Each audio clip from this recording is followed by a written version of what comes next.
A suspect is in custody after what the FBI is calling a targeted act of violence during a peaceful march in support of Israeli hostages at the outdoor Pearl Street Mall in Boulder, Colorado on Sunday.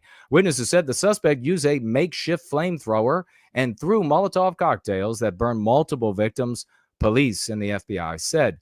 Boulder police initially said 8 people were injured. They raised the total to 12 on Monday afternoon and then 15 on Wednesday after officials said more people with less serious injuries came forward. The suspect was identified as 45-year-old Mohammed Solomon. FBI special agent in charge said Sunday evening. Solomon was allegedly heard yelling, "Free Palestine," during the attack. Said it was this is a targeted act of violence and is being investigated as an act of terrorism. Well, why is it that immediately we see that Solomon is charged as a terrorist? His whole family is rounded up. And Christy, I like to wear costumes, gnome, and be photographed, is bragging about how they rounded up the entire family and they're going to be shipping the entire family out of the country. All of conservative dumb stands up and they applaud immediately. Yes, yes, yes, this is the right thing to do. Kick their whole family out, execute Solomon or whatever they're going to end up doing. Why is that? Because a percentage of the Jewish population acts as a people, whatever percentage that is, acts as a people, which is a beautiful thing that we need to emulate, do better than they do it. What is it to act as a people? What is it to be a people? To be a people is to endeavor to achieve individual well-being by way of group well-being. Everything else, a language, clothing, breakfast, flags, that's all accoutrements. Peoplehood is determined by what I just stated. And we see this all the time in this percentage of the Jewish community. That, as a consequence, is extreme power. If the white race were to engage in even a fraction of that behavior, because of our number and because of the wealth that we have, etc., connections, etc., ingenuity, we would exercise hundreds of times more power than that. And that's why anti-whites of all races continue to fan the flames of selfish individualism. They want us to remain selfishly individualistic, to complain that everybody else doesn't behave the same way, and to defend ourselves by way of stand-ins, like abstractions. That's why the conservative movement, peopled with anti-whites on the right, act as gatekeepers and watchdogs and an immune system against those who advocate for the well-being of white people, against our victimization as a people.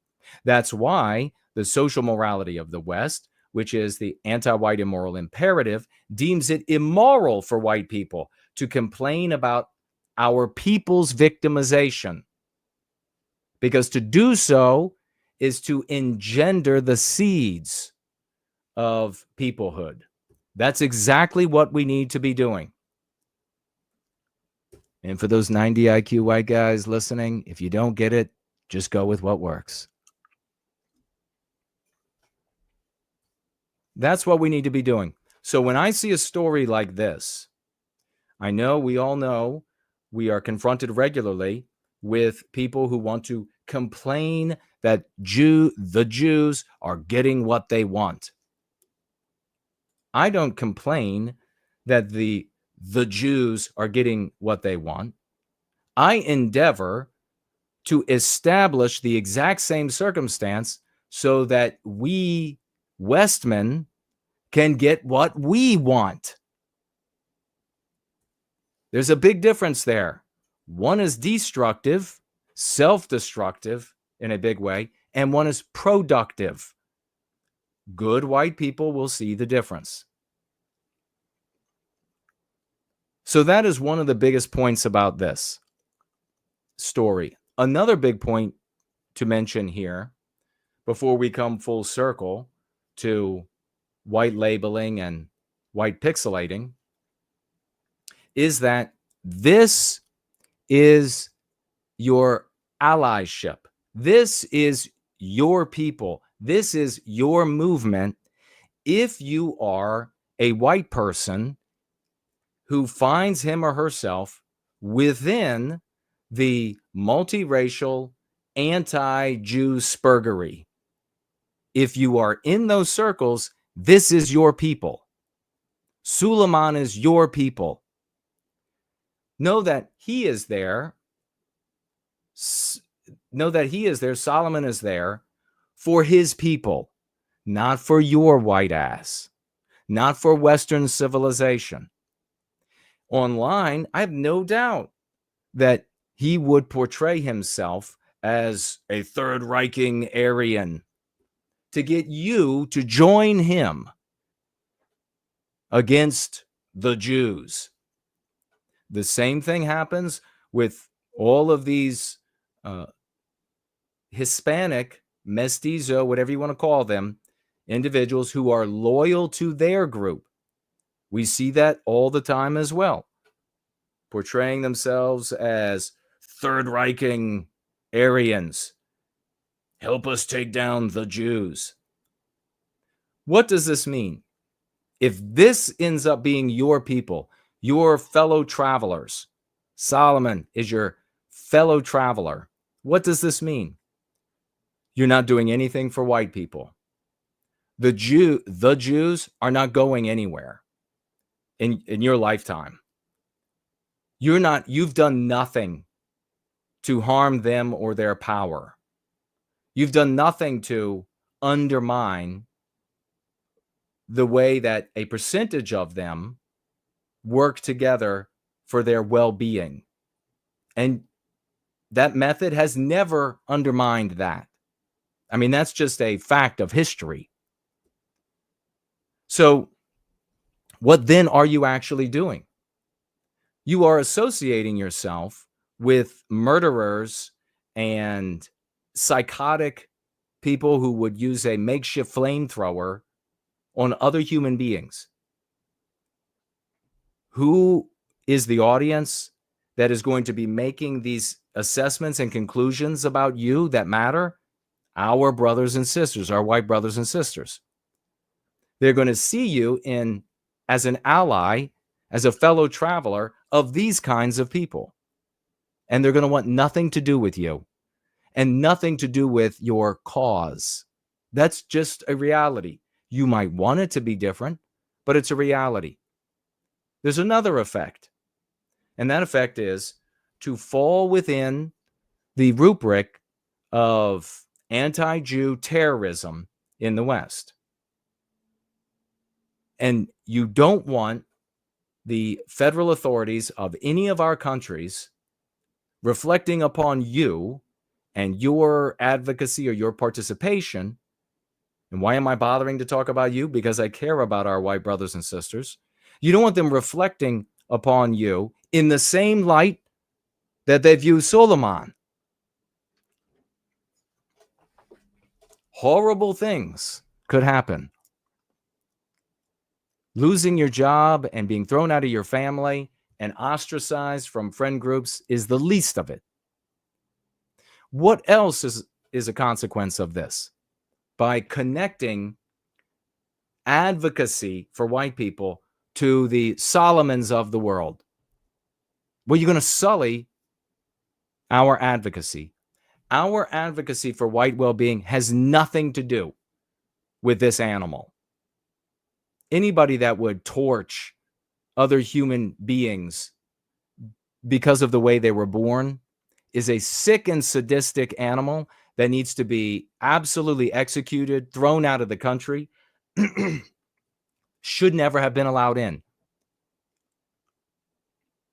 Real advocates for white well-being reject animals like this, monsters like this. If it's true he ends up being guilty, and it looked like he was guilty to me. If it's true that he ends up being guilty, you don't want to link advocacy for white people to this kind of behavior. And there's going to be a lot more of it. And it's not going to hurt the power of the Jews or whatever it is, one iota. It doesn't help white people at all. In fact, it clearly harms our message to put an end to our victimization.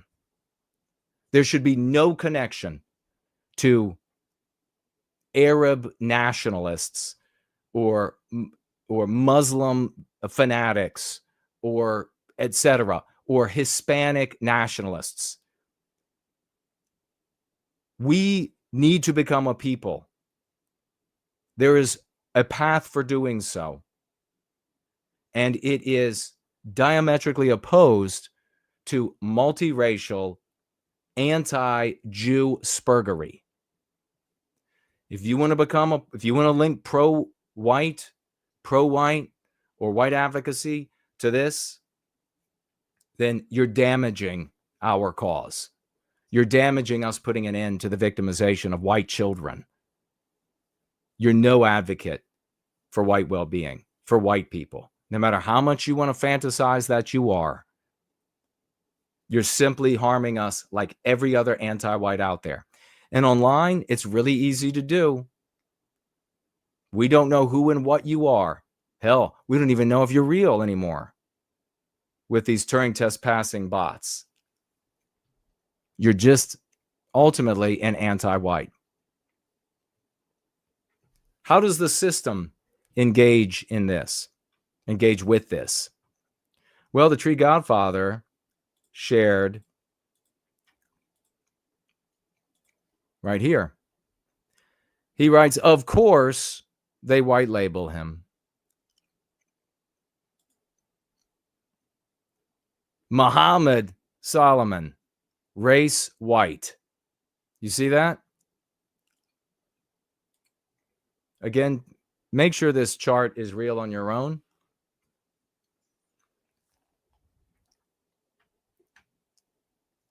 Here you have all of these Mohammed, white, all white down the list.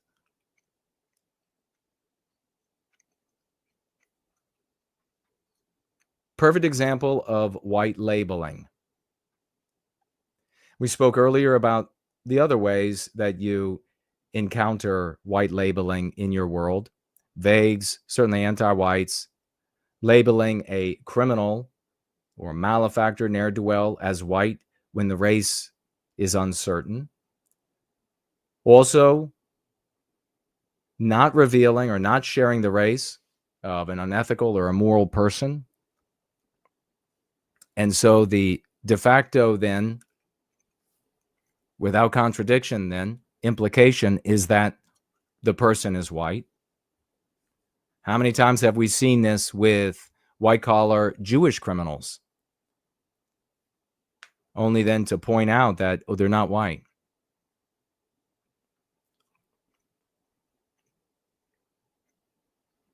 So it's by implication. And then we see, was Muhammad white pixelated? He definitely looks like an Egyptian to me. He's definitely not white.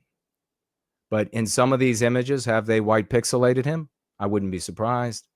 White pixelating is when they make the non-white criminal look whiter, lighter colored, at least, than he actually is. And you'll see hardcore anti-whites sharing that kind of imagery because it comports with the anti-white narrative. We need to have both of these terms, white labeling and white pixelating, on our lips when things like this happen. We can use them to dismiss. We can use them to persuade. We can use them to help open the eyes of our brothers and sisters. What kind of entity, what kind of government entity or news agency would do this? Would white label or white pixelate? Would it be one as the anti-white narrative tells you, the government is all for the good of white people. The media, it's all controlled. The establishment controlled by white people for the good of white people. Is that the kind of entity it is? Or they are? Or are they actually anti-white entities, anti-white governments, anti-white media empires?